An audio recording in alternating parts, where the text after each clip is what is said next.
पहुंच पा रहे हैं हम। काफी इंसान घर से परेशान बैठे हैं इस महफिल में और काफी इंसान काम के लिए, कुछ लोग विदेश के लिए आए हुए हैं। आज इस महफिल में अगर आप बैठे हो तो इस महफिल के बन जाओ। दिमाग घर पर छोड़ के आया करो, चाहे वो जागरण है चाहे वो महफिल है, क्योंकि ये दिमाग ही आने नहीं देता, दिमाग की आस्था बनने नहीं देता, यही तोड़ता है। दिल लगी तो दिल से जुड़ती है। क्यों ना आज मतलब छोड़ दें। रब नहीं बोलता कि मदिरा पीने वाला बुरा है, रब नहीं बोलता मांस खाने वाला बुरा है। रब बोलता है बुरा तो वो है जो मेरे दर पर आकर के भी शंका करे, शक करे। सब ऐसे नहीं है, लेकिन कुछ लोग ऐसे हैं। यहाँ की बात नहीं कर रहा, तुम्हारे घरों की बात कर रहा हूं। एक परिवार बैठा है यहाँ पे, मैं जानता नहीं, मैं मिला नहीं उससे, पीछे ही बैठे हुए हैं। अपने माँ बाप उन्हीं के लिए बोल रहा हूं आज मैं। ये झूमना, ये हिलना, ये झूलना, ये तो बहुत छोटी बात है। रिहोड़ दरबार में रोज चलता है, हर वीरवार इतवार चलता है और ये चलता ही रहेगा जब तक कायनात है। छठी पीढ़ी में हमें मौका मिला है बुजुर्गों की सेवा करने का और आप लोगों की सेवा करने का।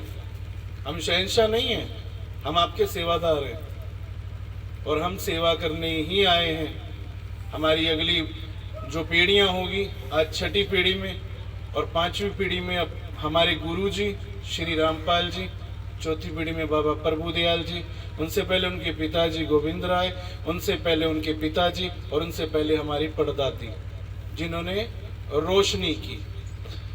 आज पूरे हरियाणा पंजाब में और पूरी दुनिया में अगर सरकार का नाम है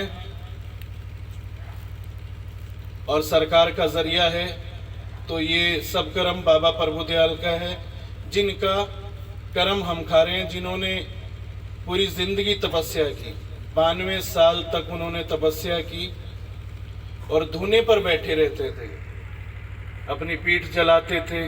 40-40 दिन दूध और फल ले लिया, नहीं भी लिया तो उनका कर्म खा रहे हैं जो उन्होंने कर्म किया। अगर हम अपने गुरुजनों के नहीं हुए, हम अपने भगवान के नहीं हुए, तो हम किसी फकीर के या किसी और जरिए के कैसे हो सकते हैं। और ये ऊपर जब भगवान के पास पहुंचेंगे ना, शायद किसी ने देखा हो ये श्राद्ध क्यों मनाए जाते हैं। पता है किसी को श्राद्ध क्यों मनाए जाते हैं? अरे जिसकी नगरी में बैठे हो उसी ने तो श्राद्ध शुरू किए हैं। पता है किसी को? नहीं पता? अरे कर्ण ने तो श्राद्ध शुरू किए हैं। कर्ण की नगरी में बैठे हो ना तुम, तो उसी ने तो श्राद्ध शुरू किए हैं जो हिंदू दौर से हमारे बीच में आज हमें मौका मिला। हीरे जवाहरात सोना चांदी दान करने से कुछ नहीं मिलेगा। और हमारे बाबा प्रभुदयाल जी बोलते थे फकीर और भिखारी में क्या अंतर है? कोई अंतर नहीं है, दोनों मांगने वाले हैं। मैं भी एक फकीर हूं, मैं भी मांगने वाला हूं, मैं रब से मांगता हूं। भिखारी हम सबसे मांगता है, दोनों का काम है मांगना, लेकिन एक अंतर है इनमें। इनमें एक अंतर है कि फकीर और फकीर देकर भूल जाता है और भिखारी लेकर भूल जाता है। दोनों में ये अंतर है और यही सबसे बड़ा अंतर है।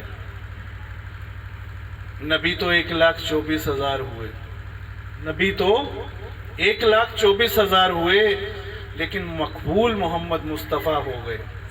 ईसा भी आए और मूसा भी आए और आदम ने दुनिया भी बना दी, लेकिन मकबूल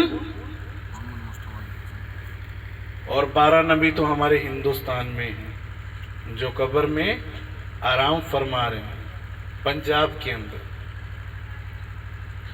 तो सबसे बड़ी बात है, हम पीर फकीरों के दरबार में यहाँ जो बैठे हैं, अपने बुजुर्गों की, अपने माता पिता की, उस परिवार के लिए बोला है और इतना बोलना पड़ा मुझे। हम आपके सेवक हैं, हमसे कोई भी इमदाद होगी तो हम आप लोगों के साथ हैं, लेकिन अपने माता पिता, अपने गुरुजन को ना छोड़ें, उनको घर से बाहर ना निकालें। तो बहुत दूर का नहीं, यहीं का परिवार है। मैं नहीं मिला अभी तक उनसे, मैं नहीं मिला हूं अभी तक, लेकिन मैं बता रहा हूं और इसीलिए माइक लेना पड़ा मुझे। बाकी सब आनंद लें, सरकार की महफिल है, बार बार मौके नहीं मिलते। आज तो सुनने का काम है, बोलने का काम नहीं है। आज हमें सुनाने की जरूरत नहीं है, आज तो सिर्फ हमने सुनना है और इसी सुनने में सब कुछ हो जाएगा और रब मिल जाएगी। और भगवान की कोई जात नहीं होती। बोलते हैं ना, हिंदू मुसलमान सिख ईसाई, कोई जात नहीं है इनकी। भगवान बोलते हैं कि अगर जो इंसान हिंदू मुसलमान करे, जो जात पात को माने, वो इंसान किस बात का है। भगवान खुद एक उदाहरण दे रहा है, एग्जाम्पल दे रहा है आप लोगों के सामने। कोई माता को मानता है, तो कोई शिव शंकर को मानता है, तो कोई गुरु घर को मानता है। हमारे इष्ट ही तो हैं हमें यहाँ पर भेजने वाले, हमारे इष्ट ही हैं हमें यहाँ पर भेजने वाले, किसी भी दरबार में भेजने वाले। और जब उन्होंने अंतर नहीं किया तो हम कौन है अंतर करने वाले। मैं एक ब्राह्मण जाति से हूँ, छठी पीढ़ी में। मुझे तो बहुत कुछ दिया है मेरे मालिक ने, एक हाथ से नहीं दिया, हजारों हाथों से दिया है। और इतना दिया है, इतना दिया सरकार ने मुझको, इतनी मेरी औकात नहीं थी। ये तो कर्म है उनका, वरना मुझ में तो कोई ऐसी बात नहीं थी। किसी इंसान में कोई ऐसी बात नहीं है, लेकिन सरकार नवाज देते हैं अगर नजर नजर से पीना आना चाहिए। बाकी अपने माता पिता की सेवा जरूर करें। जिन पीर फकीरों, ये जरिए से जरिया बनता है, आज ये जरिया बन गया और मालिक सबका बेड़ा पार करे। जितने भी इंसान दरबार में आए हुए हैं, सबकी बिगड़ी बनाए। शुक्रिया।